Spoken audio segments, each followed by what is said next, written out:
प्रिय छात्र एवं छात्राओं, मैं संजय सिविल फोरम में आपका दिल से हार्दिक स्वागत करता हूं। आज 5 जुलाई 2025 है, दिन शनिवार है। आज बजरंगबली के भी दिन है, आज शनि महाराज का भी दिन है। तो संजय सिविल फोरम के जो भी छात्र एवं छात्राएं हमसे जुड़े हैं और व्यक्तिगत रूप से हमसे जो परिचित हैं, उस सभी को बजरंगबली से मैं आराधना करता हूं कि आप प्रोग्रेस करें, प्रगति करें। भगवान बजरंगबली आप पर कृपा बरसाए रखे। तो आज बजरंगबली के दिन 5 जुलाई 2025 को मैं वीडियो प्रस्तुत कर रहा हूं। तो जैसा कि आप सर्वविदित हैं, पूर्व के वीडियो से परिचित हैं, there are 3 types of ancient history in India. First column is pre history.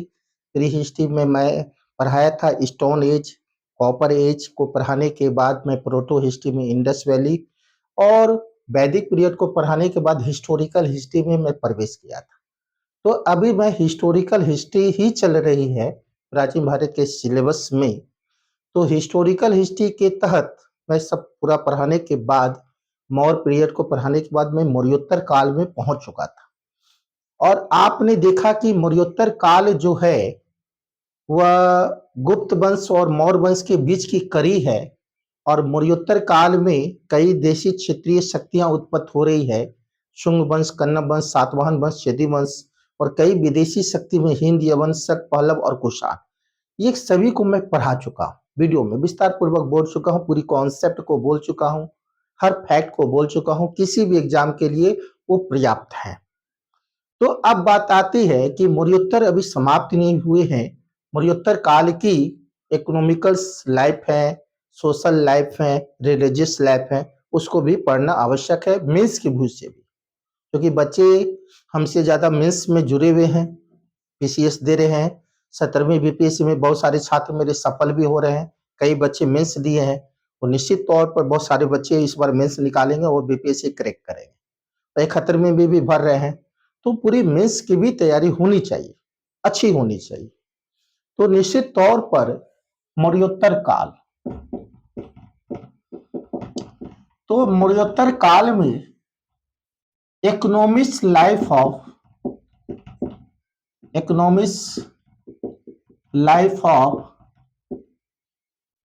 मौर्योत्तर period in India, है ना। तो मौर्योत्तर काल के आर्थिक व्यवस्था, है ना, ये चैप्टर है।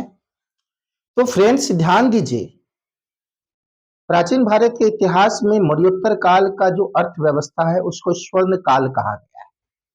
क्योंकि मौर्योत्तर काल में, स्वर्ण काल मैं इसलिए कर रहा हूं, मैं इसको प्रूव कर दूंगा वीडियो में। मौर्योत्तर काल में जो कृषि व्यवस्था है, वाणिज्य व्यापार है, राष्ट्रीय व्यापार है, अंतरराष्ट्रीय व्यापार है, मुद्रा है, बंदरगाह है, नगर है, सभी का विकास बहुत अलग सीमा तक यानी चरम सीमा पर पहुंच रही है। फिर सुनिएगा कि मौर्योत्तर काल को मैंने स्वर्ण काल कहा।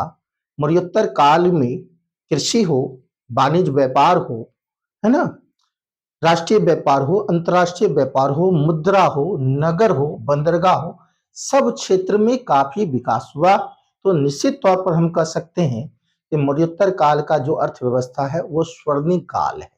That's all. अब बात आई कि मौर्योत्तर काल की जो पहली चीज बोले मैं, कृषि। तो मौर्योत्तर काल में जो कृषि होते थे, जमीन होते थे, उस जमीन पर राज्य का कब्जा होता था, लेकिन निजी जमीन भी होते थे और निजी जमीन पर भी सरकार के द्वारा खेती कराई जाती थी, है ना।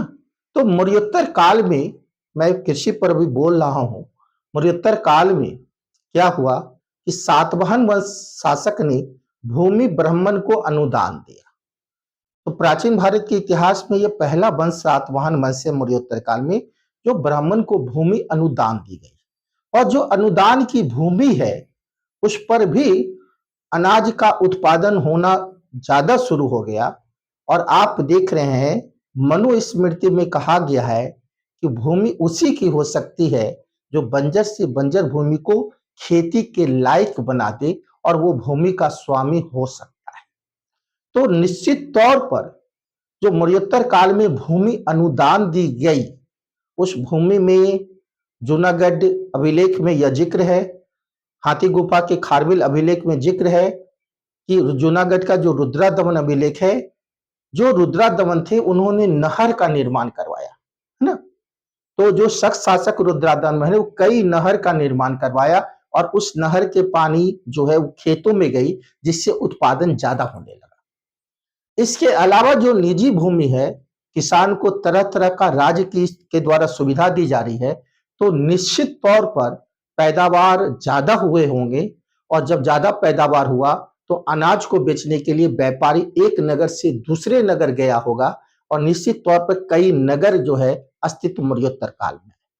तो आपने देखा कि कृषि में बेतहाशा वृद्धि हो रही है, कृषि के उत्पादन में बेतहाशा वृद्धि हो रही है मरणोत्तर काल में, और ज्यादा परिवर्तन देखने को मिल रहा है। दूसरा जो ये परिवर्तन हम देख रहे हैं मरणोत्तर काल में, व्यवसाय।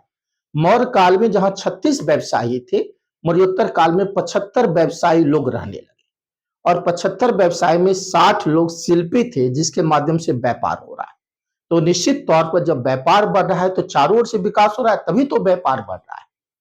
तो निश्चित तौर पर व्यापार भी काफी बढ़ रहा है मरणोत्तर काल में। अब बात आई कि उन समय मानसून की खोज हुई। एक ग्रीक यूनानी व्यक्ति हिप्पोलस, वो मानसून का पता लगाया और समुद्र से जो हवा चलती है, जो रास्ता है, उसकी खोज हो चुकी।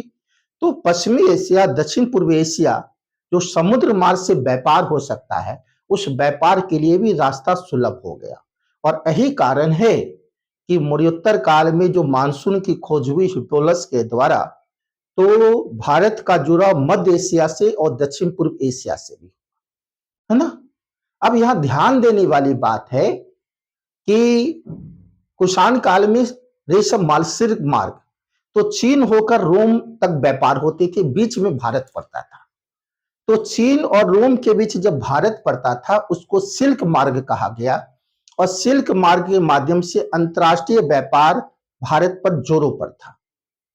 क्योंकि आप देख रहे हैं कि पश्चिम भारत में भरूच गुजरात में महत्वपूर्ण बंदरगाह है, बंगाल में सबसे प्रमुख तामलिती बंदरगाह है, दक्षिण भारत में पौंडीचेरी में अरिकमंडू सबसे प्रमुख बंदरगाह माने जाते हैं मरणोत्तर काल। तो यह जो बंदरगाह है उसका विकास हुआ। तो विकास होने के बाद जो सिल्क मार्ग है, जो चीन से रोम तक व्यापार हो रहे हैं, तो भारत से वस्त्र का निर्यात होता था, भारत से हाथी के दांत की वस्तु का निर्यात होता था, भारत से काली मिर्च का निर्यात होता था, भारत से मलबल निर्यात होता था बंदरगाह के माध्यम से।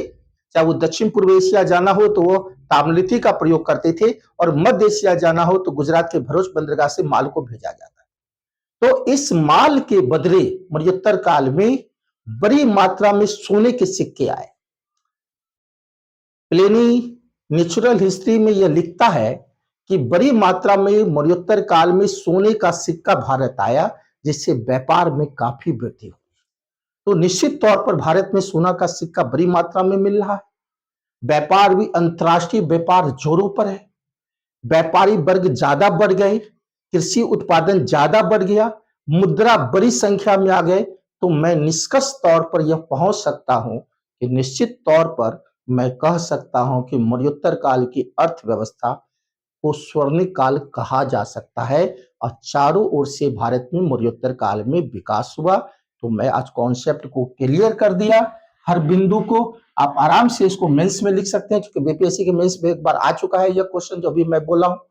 तो आप एग्जाम में लगे रहिए फ्रेंड्स, क्योंकि हमेशा आप मंजिल को देखिए और बड़ा से बड़ा एग्जाम को बीपीएससी अगर आप क्रैक कर देते हैं, बड़े से बड़े एग्जाम को क्रैक कर सकते हैं। जब आप बड़े पद पर जाइएगा तो आप एक अच्छी समाज सेवा भी कर सकते हैं और आपकी एक अलग पर्सनालिटी बन जाएगी अच्छी एग्जाम को क्रैक करने के बाद। और मुझे आशा है कि हम मेरे जो द्वारा बच्चे जुड़े हुए हैं वो निश्चित भगवान उसको कामयाब करेंगे, क्योंकि सबसे बड़ी चीज होती है बौद्धिक क्षमता। तो बच्चे तैयारी करें, अपनी बौद्धिक क्षमता से लगे हुए हैं, एग्जाम के प्रति सतत हैं।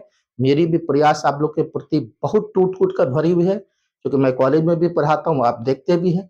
मेरा डेडिकेशन हमेशा आप लोग के प्रति रहता है, हमेशा सहानुभूति रहती है कि आप बड़े से बड़े एग्जाम को क्रैक करें। इसी के साथ मैं अपनी वाणी को, वीडियो को ही विराम देता हूँ। धन्यवाद।